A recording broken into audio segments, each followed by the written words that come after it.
Okay, so converting between metric units of length, area and volume. Now this links into the work on scale factors of area and volume that you've just done in 3D shapes.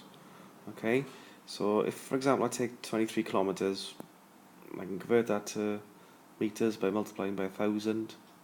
Should be happy doing this kind of stuff. Multiply by 100 and I can convert it into centimeters. So that would be 2,300,000 centimeters. And if I multiply by another 10, I get 23 million millimeters. Okay, now you've been doing this kind of work for years, so let's just shrink that and put it up there. Okay, so you should all be very confident now that to convert from kilometers to meters, we're just going to multiply by 1,000. Convert from millimeters to centimeters, we would multiply by 100, and to convert from centimeters to millimeters, you'd multiply by 10. Okay, and if you go in the opposite direction, to convert millimeters into centimeters, you would divide by 10, centimeters to meters, you would divide by 100, and meters to kilometers, you would be dividing by 1,000. Okay, now those are all units for length. Okay, so they'd be one dimension. So leading on from the work we've just done with 3D shapes, we can think of those conversion factors as being scale factors. Okay, so if I wanted to convert, say, 23 kilometers squared, so that's a unit for area, into meters squared. Okay, I wouldn't be multiplying by 1,000, I'd be multiplying by that scale factor squared, just like we were doing in the shapes, the 3D shape problems in the previous video. So my calculation is going to be 23 multiplied by 1,000 squared, because it's an area. So my answer would be 23 million meters squared.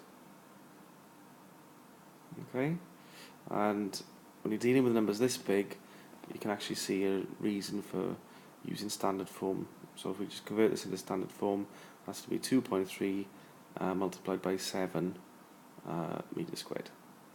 Okay, let's just look at a few more examples just to make sure that everything's clear with this. Okay, so our first example then is going to be converting 320 centimeters squared into meters squared. Again, we're dealing with area. So my length, if I was dealing with length, I would just divide by 100. Yeah, so that would be 320 divided by 100, and I'd get 3.2 meters. Now, if I'm converting between units for area, I would be dividing not by 100, but by 100 squared. Okay. So as long as you can recall the number you divide by or multiply by to convert between the units of length, then area and volume is easy. So it's not 320 divided by 100, it's going to be 320 divided by 100 squared, because I'm dealing with units for area, so it'll be 0.032 meters squared. Okay, it's really, really simple.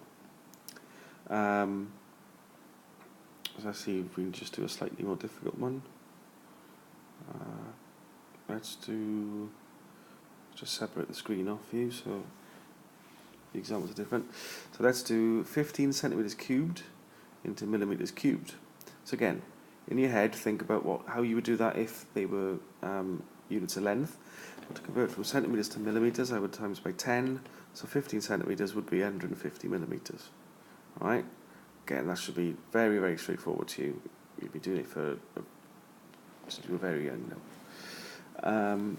So because we're dealing with volume, I'm going to be multiplying 15 by not 10, but 10 cubed. I think the millimeters cubed or the units cubed reminds you to do this, as well as in area you've got units squared. It reminds you that you have to square that scale factor. Okay, it's a nice way of remembering it. So that's going to be 15 followed by 3 zeros, so that'll be 15,000 millimeters cubed. And again, let's just put that into standard form. It'd be 1.5 times 4 millimeters cubed. I imagine a lot of you would be able to go from 15 times 10 to the power 3 straight to 1.5 times 10 to the power 4 with your skills in standard form. Okay, so there's your answer. Again, couldn't be simpler. So let's just do one more question. Let's try and make it a little bit more complicated. So far, we've just been kind of converting to the unit, the next unit along, so kilometers to meters or centimeters to millimeters. So this time, I want to convert from all the way from kilometers to millimeters cubed. So I think the easiest way to do this is to break it up. So again, let's pretend I'm dealing with lengths for now. So I'd have 1.3 times 1,000 to turn into meters, times 100 to turn it into centimeters, times 10 to turn it into millimeters. So that would give me 1.3 times a million to take me from kilometers to millimeters. Now I want to turn it from kilometers cubed to millimeters cubed, so all these scale factors need to be cubed. So instead of multiplying by a million, I'm actually multiplying by a million cubed. It's going to be an absolutely horrendously big number. Alright, so I'd have 1.3 times a million cubed, so that's going to give me, I'm not even going to try to say this number, it's just 13 followed by an absolute load of zeros. Now while I'm writing this answer down, if you just visualise what 1.3 kilometers cubed would be, that would be a cube that has got the dimensions of 1.3 kilometers on all three sides, so that would be absolutely massive. So this number we work out now would be how many millimeter cubes would fit into that kind of shape. Okay? So it makes sense that it's going to be an absolutely massive number. So our answer in the end is 1.3 times 10 to the power 18 millimeters cubed. Okay? So there you go. There's a few questions I've left you to practice this topic. Again, it links into the 3D shapes that we were looking at. The units we use for area and volume can remind you of what you need to do. So, in volume you've got units cubed, so that's reminding you to cube the scale factor. Again, in area you've got units squared, that's reminding you to square the scale factor. It's to do with 2 dimensions, volume's 3 dimensions. There's lots of things there that you can use as a memory tool to help you remember how you solve these problems. Okay? Right, good luck. Make sure you answer all those questions that I've set you, okay, to get full practice. Thanks.